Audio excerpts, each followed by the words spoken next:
Students, आज के इस वीडियो लेक्चर में जो क्वेश्चन हम लोग सॉल्व करने जा रहे हैं वो 9th क्लास के चैप्टर नंबर सिस्टम्स की एक्सरसाइज 1.2 का क्वेश्चन नंबर 3 है। बहुत ही इंपॉर्टेंट क्वेश्चन है अपने आप में। इस क्वेश्चन में बोला गया है show that √5 can be represented on the number line. दिखाइए कि √5 को हम लोग नंबर लाइन पर रिप्रेजेंट कर सकते हैं। तो क्या करना है हम लोगों को, √5 को नंबर लाइन पर रिप्रेजेंट करना है। तो जब √5 को नंबर लाइन पर रिप्रेजेंट करना है तो सबसे पहला काम क्या करें, हम लोग एक नंबर लाइन ड्रॉ कर लेते हैं। ठीक है, तो उसके लिए हम लोग एक स्केल लेते हैं और नंबर लाइन ड्रॉ कर देते हैं। तो ये हम लोगों ने स्केल लिया और नंबर लाइन ड्रॉ कर दी। अब नंबर लाइन है तो यहाँ पे हम लोगों को कुछ नंबर्स मेंशन करने पड़ेंगे। उसके लिए हम लोग कोई भी स्केल लेकर यहाँ पर मार्किंग कर लेते हैं। ठीक है, चलिए इसको हम लोग कंसीडर कर लेते हैं 0, इसको कंसीडर कर लेते हैं 1। ये पॉइंट रिप्रेजेंट कर रहा है 2 को, ये पॉइंट रिप्रेजेंट कर रहा है 3 को। 0 के इधर आ जाए तो ये -1 हुआ। ज़्यादा नेगेटिव नंबर्स शो करने की ज़रूरत नहीं है। क्यों? क्योंकि हम लोगों को √5 को रिप्रेजेंट करना है, जो कि अपने आप में एक पॉजिटिव नंबर है। ठीक है, तो ये बन गई हम लोगों की नंबर लाइन। जब इतना काम हो जाए तो हम लोग आते हैं किस नंबर को रिप्रेजेंट करना है, हम लोगों को √5 को रिप्रेजेंट करना है। अब √5 हुआ या √5 जैसे ही और भी नंबर्स, जैसे एक नंबर तो हो गया हम लोगों का √5 या √13 या फिर जैसे √34 या फिर √116 और ऐसे बहुत सारे नंबर्स हैं। जब इन नंबर्स को नंबर लाइन पे रिप्रेजेंट करना हो तो बड़ा आसान तरीका मैं बताता हूँ, जिसका कि यूज़ करके आप इन सारे नंबर्स को बड़ी आसानी से नंबर लाइन पे रिप्रेजेंट कर लेंगे। ठीक है, तो तरीका क्या है, यहाँ पे रूट में जो लिखा हुआ नंबर क्या है, 5 है। राइट, आप कोई भी दो नंबर सोचिए जिनका कि स्क्वायर करें और फिर उसके बाद प्लस कर दें जिनको, तो दोनों का सम कितना आ जाए, 5।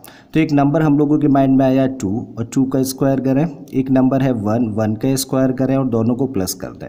तो देखो 2 का स्क्वायर होता है 4, 1 का स्क्वायर होता है 1, दोनों को प्लस करेंगे तो 5 आ जाएगा। बिल्कुल ऐसे ही 13 के लिए हम लोग कंसीडर करें दो नंबर्स, तो एक नंबर तो हुआ 3 का स्क्वायर, दूसरा नंबर हुआ 2 और 2 का स्क्वायर। तो 3 का स्क्वायर होता है 9, 2 का स्क्वायर होता है 4, दोनों को प्लस करोगे तो 13 हो जाएगा। ऐसे ही 34, ऐसे ही 116।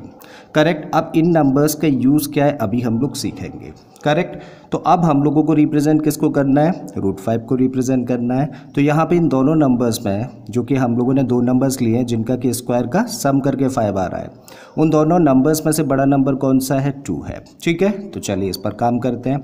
सबसे पहला काम तो क्या करो, जो 0 को रिप्रेजेंट कर रहा है ना ये पॉइंट, इस पॉइंट को हम लोग नेम दे देते हैं ए। तो ये ए पॉइंट हुआ, किसको रिप्रेजेंट कर रहा है, 0 को रिप्रेजेंट कर रहा है। अब यहाँ पे जो बड़ा नंबर है वो क्या है, 2 है ना, तो 2 नंबर लाइन पर ये पॉइंट है। अब इस पॉइंट को हम लोग नेम दे देते हैं क्या, बी। इसका मतलब ए बी अब अपने आप में एक लाइन सेगमेंट हुआ जिसकी लेंथ कितनी होगी, देखो ये 0 को रिप्रेजेंट कर रहा है, ये 2 को रिप्रेजेंट कर रहा है, तो ए बी की लेंथ हो जाती है 2 यूनिट्स। अब हम लोग इस पॉइंट बी पर एक परपेंडिकुलर ड्रॉ करेंगे। तो कभी भी किसी भी लाइन के ऊपर अगर बीच में कोई पॉइंट है और परपेंडिकुलर ड्रॉ करना है उस पॉइंट से पास होता हुआ, तो बड़ा आसान तरीका है। जस्ट कंपास में कोई भी रेडियस फिल करिए, कंपास का पॉइंट उस पर्टिकुलर पॉइंट पर रखिए जहाँ से परपेंडिकुलर पास होता हुआ ड्रॉ करना है। ठीक है, और जस्ट एक आर्क लगाइए, मतलब एक सेमी सर्कल बनाइए। अब ये सेमी सर्कल हम लोगों ने देखा कि इस नंबर लाइन को दो पॉइंट्स पे कट कर रहा है, एक तो ये पॉइंट और दूसरा ये पॉइंट। अब इन दोनों पॉइंट्स की डिस्टेंस के हाफ से ज़्यादा डिस्टेंस हम लोग कंपास में फिल करेंगे और एक आर्क हम लोग इस पॉइंट से लगाएंगे। चलिए ये लगा दिया हम लोगों ने, और सेम रेडियस, अब रेडियस चेंज नहीं करनी है, सेम रेडियस का आर्क हम लोग इस इंटरसेक्टिंग पॉइंट से लगाएंगे। अब ये दोनों आर्क्स हम लोगों ने देखा किस पर्टिकुलर पॉइंट पे इंटरसेक्ट करती हैं, इस पॉइंट पर इंटरसेक्ट करती है। ठीक है, तो इस पॉइंट को हम लोग इस पॉइंट के साथ में ज्वाइन करा के एक रे ड्रॉ कर देंगे।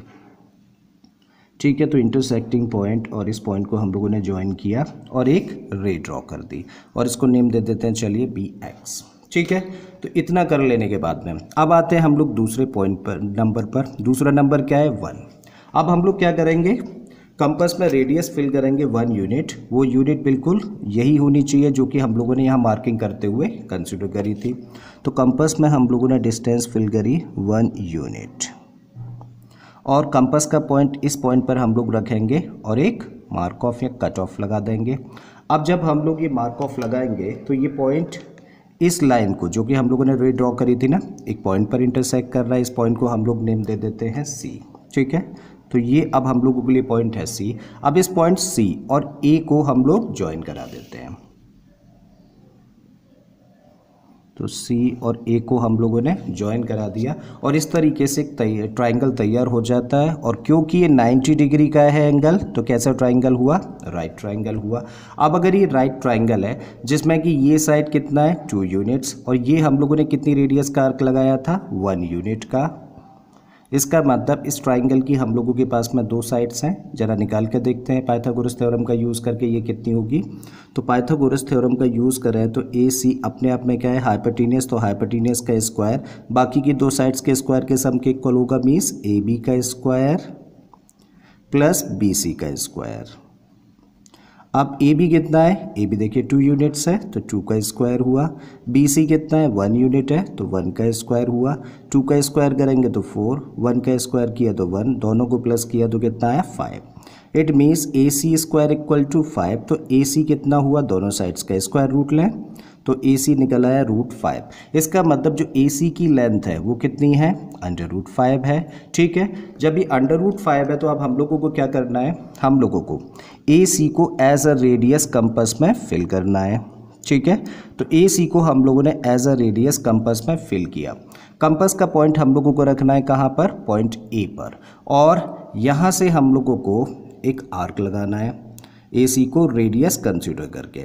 जब हम लोग ये आर्क लगाएंगे तो ये नंबर लाइन को जिस पॉइंट पर इंटरसेक्ट करेगा उस पॉइंट को हम लोग नेम दे देते हैं डी।